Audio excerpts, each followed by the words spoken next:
Claro que ninguém vai banir o console Mega Drive. Não há nada de errado com o Mega Drive. É a palavra Mega Drive que está sendo censurada das redes sociais, a ponto de usuários perderem perfis pelo simples uso desse nome.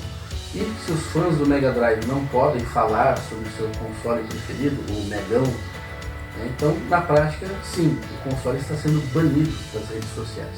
Pensem em criadores de conteúdo que estão aí há 10 anos fazendo conteúdo só sobre Mega Drive, jogos de Mega Drive, e que de repente começam a tomar um shadow ban, daqueles bem ignorantes, né? É catastrófico que algo assim esteja acontecendo. Nesse vídeo vamos tentar chegar ao cerne desse problema, destacar o quão antiproducente é essa forma de moderação de redes sociais baseada em palavras-chave e, claro, vamos tentar encontrar uma solução para o problema. Mas que confusão é essa que o Mega Drive se meteu? Acontece que uma certa pasta zipada contendo conteúdos PDF, vocês entenderam, né? Apareceu em certo momento no Mega Upload. Então, Drive, um espaço para guardar arquivos no Mega Upload. Então, Mega Drive. Algumas vezes se falava Mega Drive como um código para esse arquivo, mas a maioria das vezes se falava Mega Drive se referindo ao console de videogame. Fazendo um teste recente no Facebook, eu pude comprovar que se você pesquisar sobre Mega Drive, receberá este aviso. Não adianta reportar como um erro de contexto que a plataforma ignora o texto, e você já vai saber o porquê disso. Então, na maioria dos casos, a punição era contra inocentes, pessoal. Um outro usuário chegou a perder o perfil no Tinder. Ele disse assim que gosta de Mega Drive. Imagine nesse contexto o que isso pareceu significar, né? Em outras redes sociais, como o Reddit, por exemplo, o pessoal só dá aquela buzinada. Não pode falar isso, evita falar isso. Nos States, o Mega Drive não se chama Mega Drive, se chama Genesis, por uma questão de direitos autorais. Então, para os gringos é mais fácil ainda entender mal, mas lembre-se, o errado estão eles que entenderam mal, ok? Vamos trazer um pouco da luz da ciência agora, né? Vamos entrar na ciência da semiótica, porque eu acho importante deixar claro quem é o culpado por uma mensagem ser mal interpretada. Quem lembra da quinta série, né? Aquelas conversas bobas que a gente tinha, né? Ele vai dar, né? Dar um lápis, uma borracha, né? Ele vai tirar um atraso, né? Tirar o atraso da lição. Pois é, parece que aqueles moleques de cabeça podre cresceram e viraram moderador de rede social. E aí a gente se sentia como? Sentia que era a gente que estava errado, né? Por que eu não percebi esse segundo sentido, aquilo que eu falei? É horrível ser adolescente. Mas vai passar, tá, jovem? Mas será que era a gente que se expressava, que era culpado? A ciência dos significados, a semiótica, a ciência da comunicação humana, diz que você não é o responsável pelo modo como te entendem. Por exemplo, um renomado linguista italiano, Umberto Eco, observou que o significado surge no momento da interpretação e que a interpretação correta depende de contextos específicos. Então o significado surge depois que você se expressa, na cabeça de quem te interpreta. Quando você se expressa, diz algo, há o contexto verbal ou não verbal que indica a verdadeira interpretação do que você está dizendo.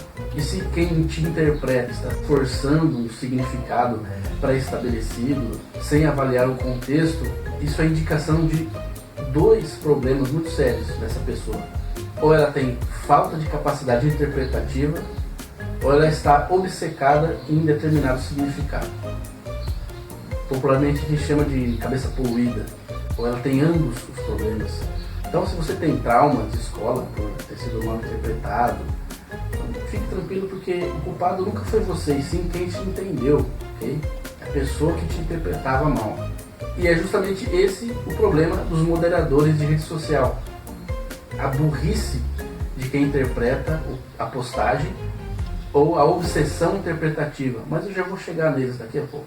Eu ainda tenho que destacar o dano que a frequente má interpretação de uma palavra causa a essa palavra. A gente chama de erosão semântica. Para o bem de um idioma, devemos evitar erosões semânticas, porque vai ficando difícil se comunicar se você não souber qual é o significado do dia de uma palavra, o que aquela palavra significa naquele momento, ainda mais palavras tão queridas quanto os videogames que você gosta, no meu caso do Mega Drive, pensa na erosão semântica que essa palavra está sofrendo, galera. Isso que está acontecendo nas redes sociais não deve ser permitido, porque punir por interpretar mal alguém não vai resolver os problemas sociais. Você não vai resolver o problema do abuso infantil punindo quem usa a palavra Mega Drive. Mas a gente sabe que as empresas estão cagando para os problemas sociais. A gente sabe o que as empresas realmente querem, né? Elas querem ficar cheirosas, elas estão preocupadas com as aparências, com o cheirosismo. Então, aonde elas anunciam tem que estar sempre cheiroso, cheirinho de lavanda, né? Então é dessa ganância que vem a obsessão em interpretar mal os usuários das redes sociais. Temos perfeitamente a tecnologia para medir a semântica do que está sendo postado. Mas as empresas, na maioria das vezes, caminham igual lesma nesse sentido. Por quê? Primeiro porque dá muito mais trabalho, né? E a gente já sabe que as empresas, quando ficam grandes, elas ficam vagabundas, né? É muito fácil saber quando uma empresa está sendo incompetente, né? Sabe como? Se uma empresa põe todo o seu esforço em combater coisas mínimas para mostrar serviço só, mas deixam a desejar no combate ao problema real. É que nem o IBAMA, né? Deixa as queimadas acontecerem, desmatações de empresas, mas se você está cuidando de um passarinho que caiu do ninho, você vai ser multado.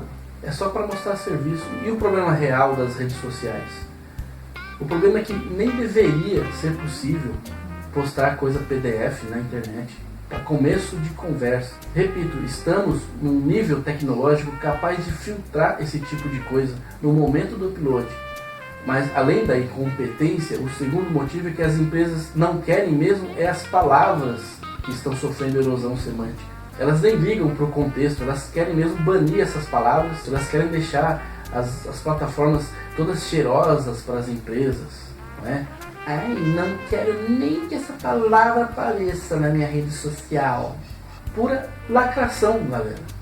Eles nem ligam para danar um indivíduo, para um perfil ser bloqueado, ser apagado para sempre. Eles trabalham para as massas. Pessoas são números para eles.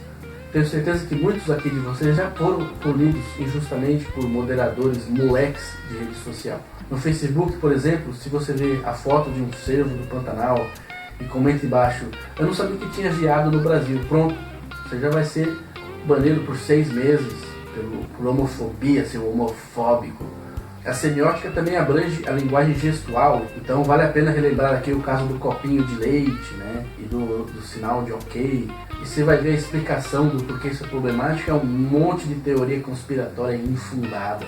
Incompetentes, né? Pessoas incompetentes que não conseguem cuidar do problema real, que é as suas próprias vidas, e vão perseguir gestinho, e vão perseguir coisas mínimas que os outros fazem nas redes sociais. São os incompetentes da vida, né? Em vez de gastar tanto tempo e esforço em medidas que aceleram a erosão da nossa língua portuguesa, as empresas de rede social deveriam se preocupar com a segurança semântica de suas plataformas. O outro lado do problema, porque se os usuários não se sentem seguros em como sua postagem é interpretada, outra teoria de conspiração vai virar verdade, a da internet fantasma.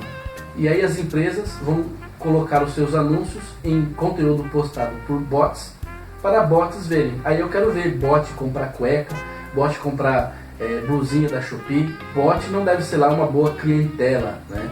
Mas pelo menos as empresas vão falir todas cheirosinhas, né? O que isso aqui é? Hibiscos selvagens, olha que cheiroso.